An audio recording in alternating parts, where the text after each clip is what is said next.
Hello दोस्तों, मेरा आपको नमस्कार। मैं doctor Manju Jain, retired associate professor from SN degree college Kanpur.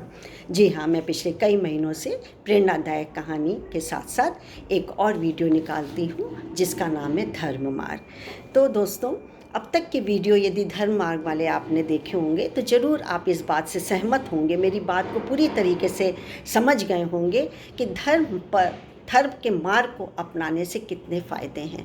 मतलब कई बार तो ऐसा होता है कि जब हमारी विपरीत दशाएं या दिशाएं होती हैं, हम समझ नहीं पाते कि हमें क्या करना है क्या नहीं करना है। तो यही धर्म का रास्ता हमको पाप से, पतन से हमको बचाता है, यानी पतन के गर्त से गिरने से हमको पूरा पूरा उबार देता है।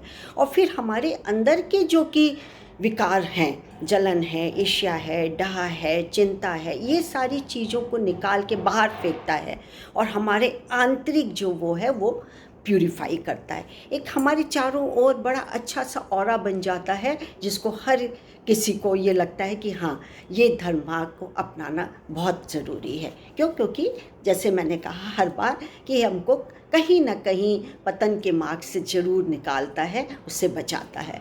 तो आज मैंने एक विचार, मैं धर्म मार्ग के अंतर्गत आध्यात्मिक और धार्मिक विचारों को ही लेती हूँ।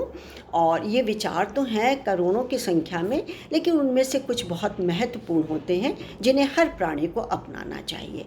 तो आज मैंने आपके लिए एक सुंदर सा विचार निकाल के रखा है जिसको हमारे सामने लाए हैं डॉक्टर राकेश शुक्ल जी। राकेश शुक्ल जी, आपका बहुत बहुत धन्यवाद और नमस्कार। आपकी बात मैं जन जन तक रखती हूँ। और आज का शीर्षक है आत्मबोध ही धर्म है। तो देखते हैं क्या है इसमें। धर्म के स्वरूप पर विचार करते समय मूलतः दो तथ्य प्रकाश में आते हैं। क्या क्या? पहला, किसी वस्तु या व्यक्ति की वह वृत्ति जो उसमें सदा रहे, उससे कभी अलग ना हो, मतलब परमानेंट नेचर, जो कि it is a part of A personality. यह नियम सृष्टि से के किसी भी पदार्थ तथा पशु पक्षी आदि प्राणियों पर लागू होता है। दूसरा, उचित या अनुचित का विचार करने वाली चित्त वृत्ति, अर्थात वह आचरण जो लोक या समाज की स्थिति के लिए आवश्यक है। विचार या चिंतन मनुष्य का वह अतिरेक गुण है जो उसे सृष्टि में अन्य प्राणियों से भिन्न सिद्ध करता है। हमारे और जानवर में अंतर यही है ना, हम सोचते हैं, हमारे पास संस्कृति, हम ट्रांसमिट कर सकते हैं संस्कृति को, ये सारे गुण हमारे में होते हैं, जानवर से नहीं होते, इसलिए हम लोग अलग होते हैं। मनुष्य के संदर्भ में धर्म का दूसरा विचार अधिक प्रासंगिक है। धर्म प्रत्येक मानवीय क्रियाकलाप का मार्गदर्शक है तथा मनुष्य के व्यक्तिगत एवं सामाजिक आचरण को परिष्कृत करने वाली संस्था ही धर्म है। सृष्टि में प्रत्येक प्राणी तथा पदार्थ के अंदर धर्म सूक्ष्म रूप से विद्यमान रहता है। धर्म के बिना उसका कोई अस्तित्व ही नहीं। धर्म से ही उसकी पहचान होती है। विज्ञान के ढंग से कहें तो प्रत्येक पदार्थ की पहचान उसके गुण से होती ना। केमिस्ट्री में कहते हैं H2O है, नाइट्रोजन है, हाइड्रोजन है, नाइट्रेट है, तो उसके गुणों से होती है। मनुष्य की पहचान उसमें अंतर्निहित आत्म तत्व द्वारा होती है। उससे कभी विलगाव नहीं हो सकता, विलग हुआ नहीं कि उसका अस्तित्व समाप्त गया। प्रत्येक गलत कार्य करने से पूर्व आत्मा उसे रोकती है। हमारी भी आत्मा रोकती है ना, चित्त में जो है कि नहीं, गलत काम नहीं करो, रोकती है। आत्मा में परमात्मा का निवास होता है। परमात्मा ही ईश्वर है। ईश्वर सत्य होता है, सत्यम शिवम सुंदरम। धर्म आत्मा की सच्ची अनुभूति है। संपूर्ण संसार में विविधताओं के बावजूद भी मनुष्यों के बीच अधिकांश ऐसे नियम हैं जो सबके लिए महत्वपूर्ण हैं।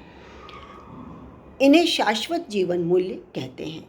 ये मूल्य देश, काल, परिस्थितियों के परिवर्तित होने की स्थिति में भी सदैव अपरिवर्तित रहते हैं, जबकि समकालीन जीवन मूल्य सदैव परिवर्तित होते रहते हैं।